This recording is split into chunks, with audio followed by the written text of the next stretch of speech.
আসসালামু আলাইকুম। আশা করি সকল ছাত্রছাত্রীবৃন্দ তোমরা ভালো আছো। আমি মোহাম্মদ মাহমুদ রশিদ, প্রভাষক রসায়ন বিভাগ, দনিয়া বিশ্ববিদ্যালয় ও কলেজ। আজকে আমি দ্বাদশ শ্রেণীর কার্যক্রম শুরু করব। তো দ্বাদশ শ্রেণীর যে ক্লাসটি নিব সেটি হলো দ্বিতীয় পত্রের তৃতীয় অধ্যায় পরিমাণগত রসায়ন। আচ্ছা, আজকে তোমাদের প্রথম যে টপিকসটা পড়াবো সেটা হলো ঘনমাত্রা নির্ণয়। তো ঘনমাত্রা নির্ণয়ের সূত্র হলো C = 1000W/mv। এখানে ঘনমাত্রা বা শক্তিমাত্রাকে C দ্বারা প্রকাশ করা হয়, আর পরিমাণ বা ভর হলো W, আণবিক ভর হলো m ও আয়তনকে কি দ্বারা প্রকাশ করা হয়? V দ্বারা প্রকাশ করা হয়। আর এখানে শক্তিমাত্রার একক হচ্ছে মোলারিটি বা মোল পার লিটার। ঘনমাত্রা বা শক্তিমাত্রাকে সি দ্বারা প্রকাশ করা হয়, এর একক হলো মোলারিটি বা মোল পার লিটার। আর ভরের একক হচ্ছে গ্রাম, আর আণবিক ভরের একক হচ্ছে গ্রাম পার মোল, এবং আয়তনের একক হচ্ছে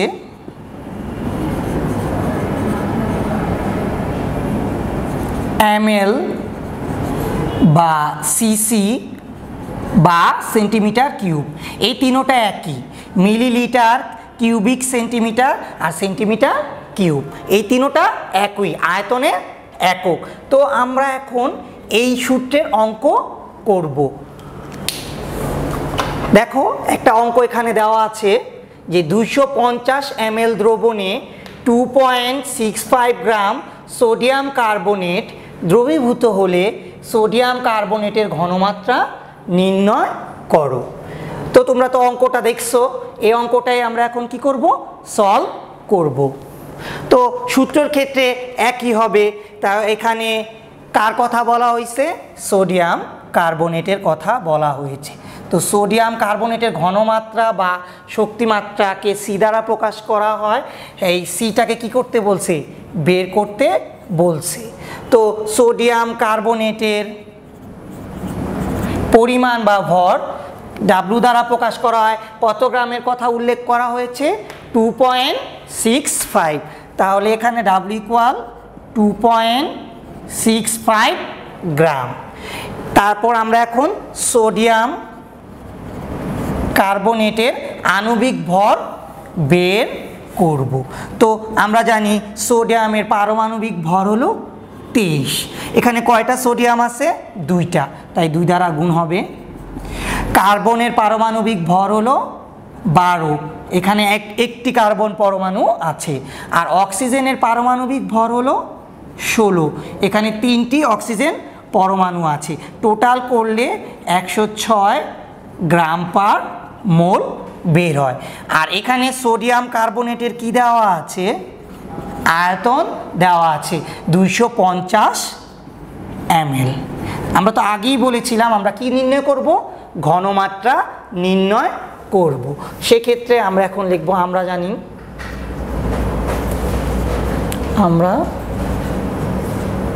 জানি C = 1000W/mv। তো আমরা এখন যদি এগুলার মানগুলা বসাই দিই তাহলেই হবে 1000। হ্যাঁ, ডাব্লু হলো পরিমাণ কত আছে ইন্টু 2.65। তারপর তোমার এখানে আণবিক ভর কত দেওয়া আছে? 106। আর আয়তন দেওয়া আছে 250 ml। তো এটা ক্যালকুলেশন করলে টোটাল অ্যান্সারটা দাঁড়াবে 0.1 মোলার বা মোলারিটি। আশা করি তোমরা এই টপিকসটা বুঝতে পেরেছো।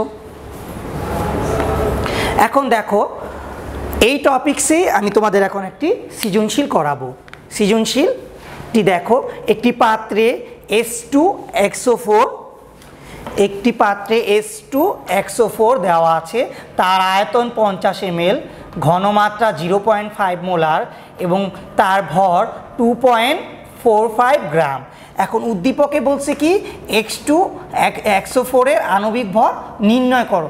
আসলে এই জায়গায় এই কোশ্চেনে কখনো আয়তন অ্যাবসেন্ট থেকে আয়তন নির্ণয় হতে পারে, কখনো ভর নির্ণয় হতে পারে, কখনো আণবিক ভর নির্ণয় হতে পারে। যখনই যেটা চাবে সেটাই তোমাদের কি করতে হবে, অ্যান্সার করতে হবে। এখন আমরা যেই টপিকসটা করব সেটা হলো এই H2SO4 এর আণবিক ভর নির্ণয় করব। এইভাবেই এই সৃজনশীলগুলো পরীক্ষা এসে থাকে। এখানে H2SO4 এর ক্ষেত্রে H2SO4 এর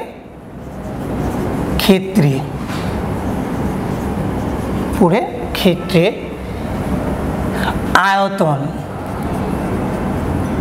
আয়তন V = 50 ml। হ্যাঁ, ঘনমাত্রা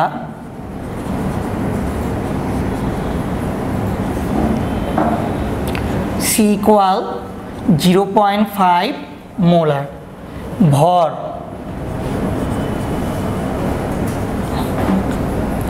(2.45 গ্রাম), আণবিক ভর M = what, কত। তো আমরা ওই একই ঘনমাত্রা নির্ণয় সূত্র দিয়ে করব। আমরা জানি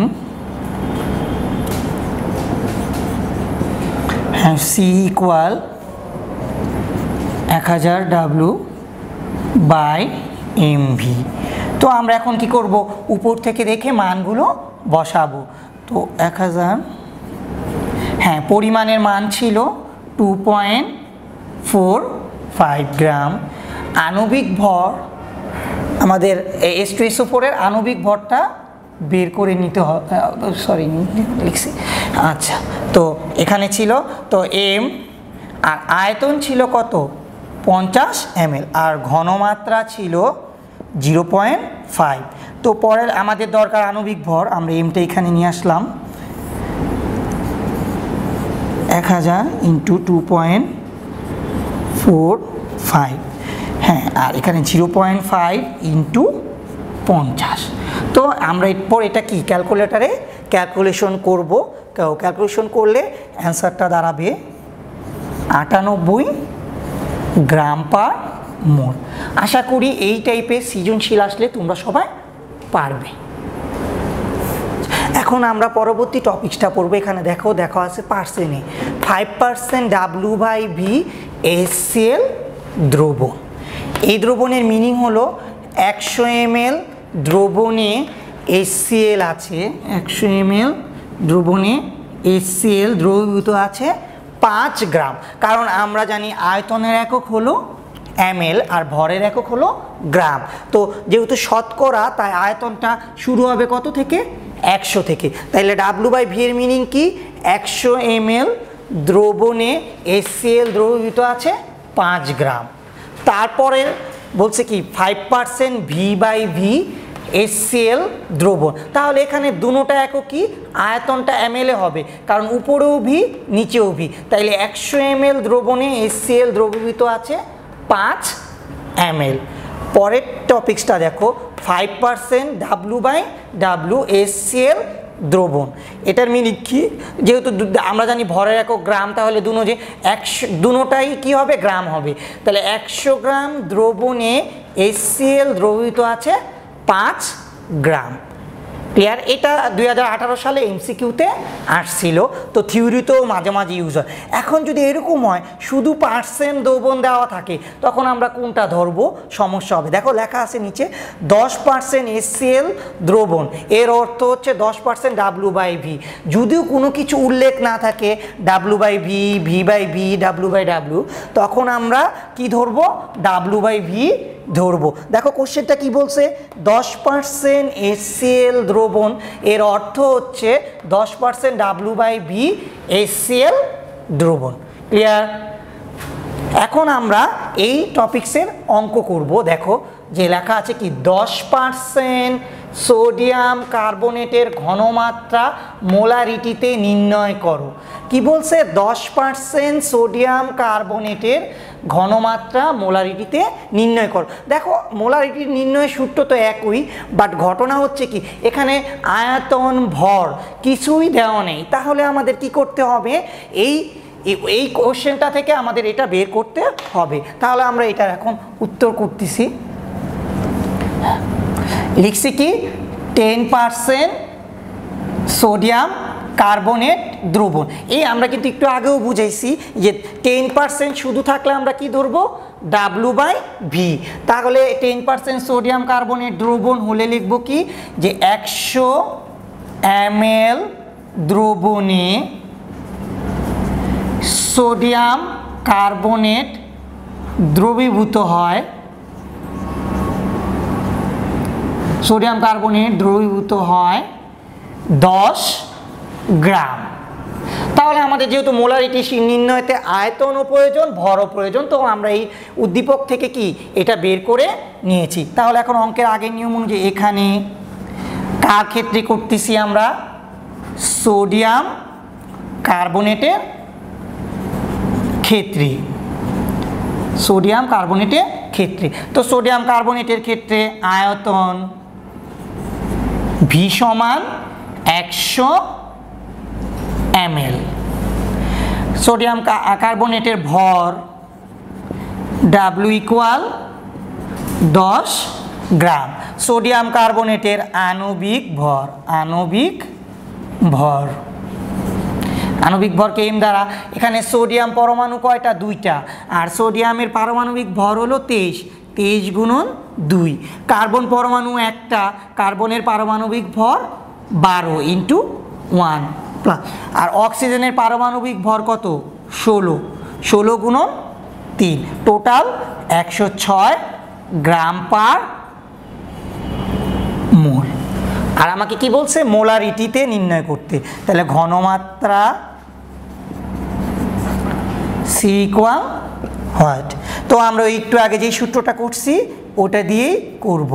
আমরা জানি C ইকুয়াল 1000 W/mv। তো আমরা এখানে সবগুলার মান বসাবো। W হলো 10, আণবিক ভর হলো 106, আর আয়তন হলো 100। তো এটা ক্যালকুলেশন করলে এটার একটা অ্যান্সার আসবে, সেটা হবে কি মোলারিটিতে। তোমরা অ্যান্সারটা তৈরি করে নিও। আচ্ছা, এখন আমরা যেই টপিকসটা করব, ঘনমাত্রা শতকরা এককে নির্ণয় করব। তো ঘনমাত্রা শতকরা এককে নির্ণয় করতে সূত্র হলো ঘনমাত্রা C into m/1000 into 100%। Percent দেওয়ার কারণ কি, শতকরা এককে ঘনমাত্রা নির্ণয় করার কারণে। দেখো নিচে একটা কোশ্চেন আছে যে 0.1 মোলার HCl এর ঘনমাত্রা শতকরা এককে নির্ণয় করো। কি এককে, শতকরা এককে নির্ণয় করো। এখন আমরা উত্তরটা লিখি। এখন HCl এর ক্ষেত্রে, কার ক্ষেত্রে বলছে, HCl এর ক্ষেত্রে। HCl মানে কি, হাইড্রোক্লোরিক অ্যাসিড। তো HCl এর ক্ষেত্রে ঘনমাত্রা তারা আগে উল্লেখ করে দিছে, ঘনমাত্রা হ্যাঁ C সমান 0.1 মোলার। আণবিক ভর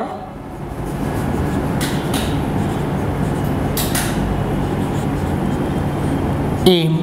এখানে হাইড্রোজেনের পারমাণবিক ভর 1, কয়টি হাইড্রোজেন পরমাণু আছে, একটা। আর ক্লোরিনের পারমাণবিক ভর হলো 35.5 ইন্টু 1। তোমরা যদি মৌলগুলোর পারমাণবিক ভর না পারো তাহলে এই চ্যাপ্টারের অঙ্ক করতে তোমাদের সমস্যা হবে। 36.5 গ্রাম পার মোল। এখন আমরা সূত্র লিখব। আমরা জানি ঘনমাত্রা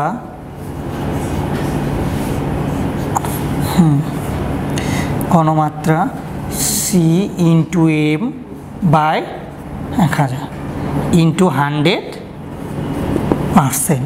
এখন ঘনমাত্রা কত দেওয়া আছে, 0.1।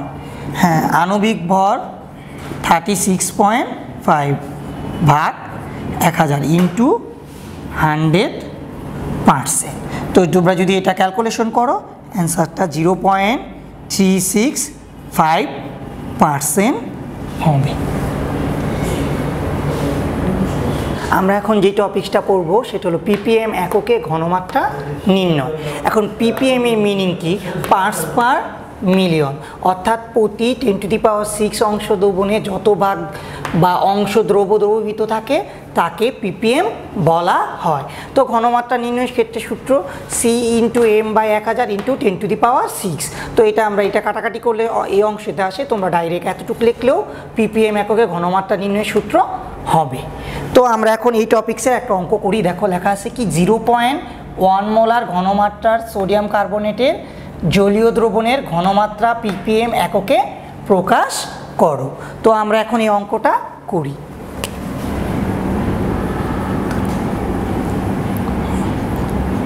এখানে কার ক্ষেত্রে আলোচনা করা হয়েছে? সোডিয়াম কার্বনেটের জলীয় দ্রবণের ক্ষেত্রে। তো আমরা লিখব কি সোডিয়াম কার্বনেটের ক্ষেত্রে, সোডিয়াম কার্বনেটের ক্ষেত্রে। তো আমরা যদি দেখি ঘনমাত্রা দেওয়া আছে, ঘনমাত্রা সি সমান 0.1 মোলার। আর যেহেতু অঙ্কেতে আমাদের কি লাগবে? আণবিক ভর, তাহলে আমরা কার আণবিক ভর বাইর করব? সোডিয়াম কার্বনেটের আণবিক ভর বের করব। আমরা আগের কয়টা টপিকসও করছি, তাই আমি এখানে ডাইরেক্ট লিখে দিচ্ছি 106 গ্রাম পার মোল। তো আমাদের পিপিএম এককের সূত্র হলো কি, যে আমরা জানি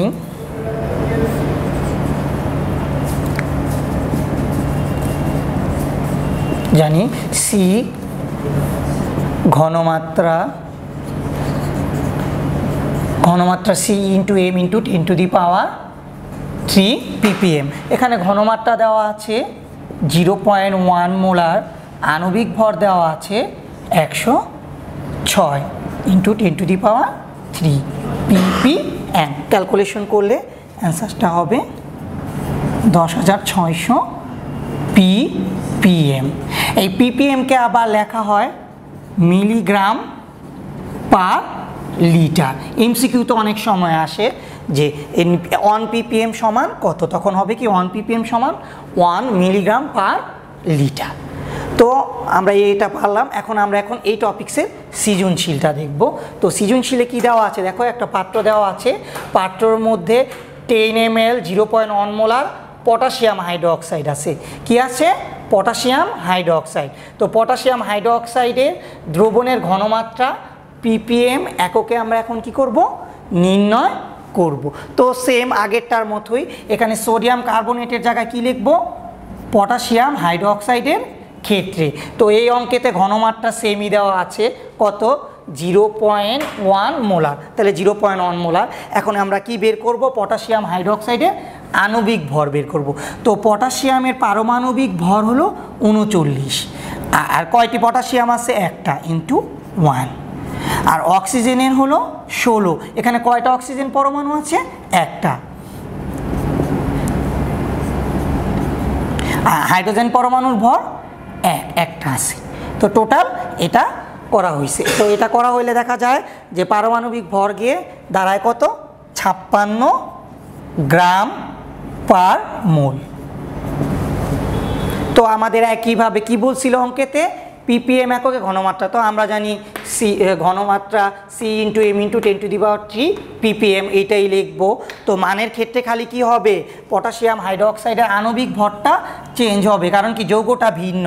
তো এর কারণে এখানে 56 গুণ হবে, এবং এটা ক্যালকুলেশনটাও কি হবে?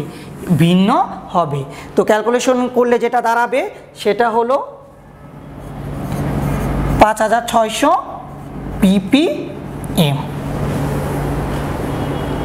এখন টপিকস হলো পিপিবি এককে ঘনমাত্রা নির্ণয়। তো পিপিবি মিনিং হলো পার্টস পার বিলিয়ন, অর্থাৎ প্রতি 10⁹ অংশ দ্রবণে যত ভাগ বা অংশ দ্রবীভূত থাকে তাকে পিপিবি বলে।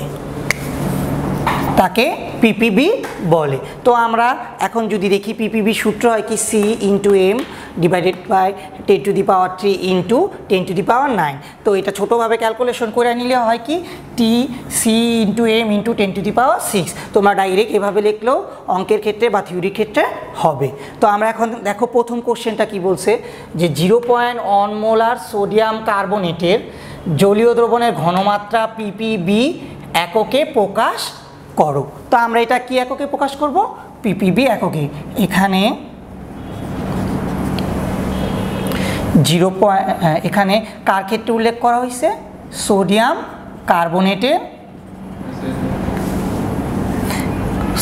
কার্বনেটের ক্ষেত্রে। তো ঘনমাত্রা সি ইকুয়াল 0.1 মোলার,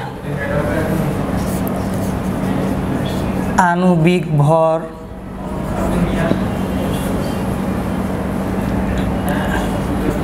106 গ্রাম পার মোল। তো আমরা তো জানি পিপিএম এর সূত্র কি, পিপিবি এককের সূত্র কি? জি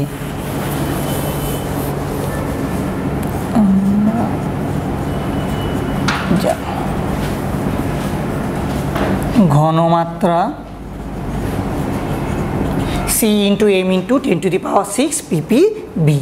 তো আমরা যদি এটা ক্যালকুলেশন করি তাহলে ধারা 0.1 আণবিক ভর 106 ইন্টু 10⁻6, এটাই অ্যান্সার। ক্যালকুলেটারে ক্যালকুলেশন করে তোমরা এটা করে নিবে। তারপর দেখো এটা সৃজনশীল করাই যে 10 ml 0.1 মোলার পটাশিয়াম হাইড্রোক্সাইড আছে। পটাশিয়াম হাইড্রোক্সাইড দ্রবণের ক্ষেত্রে ঘনমাত্রা পিপিবি এককে নির্ণয় করো। তো এইটাও তোমরা একই নিয়মে বাসায় করে নিবে। তো তোমাদের আজকে যেই টপিকসগুলো পড়ানো হলো এগুলো বাসায় করবা। আর এই যে লাস্টের দুইটা টপিক যে বাড়ি কাজ দিলাম, এগুলা বাড়ি কাজগুলো করবে এবং ঘরে থাকবে এবং পড়াশোনা করবে। পড়াশোনার মধ্যে একটু মনোযোগী হবে। এই বলে আজকের ক্লাস এখানে শেষ করছি।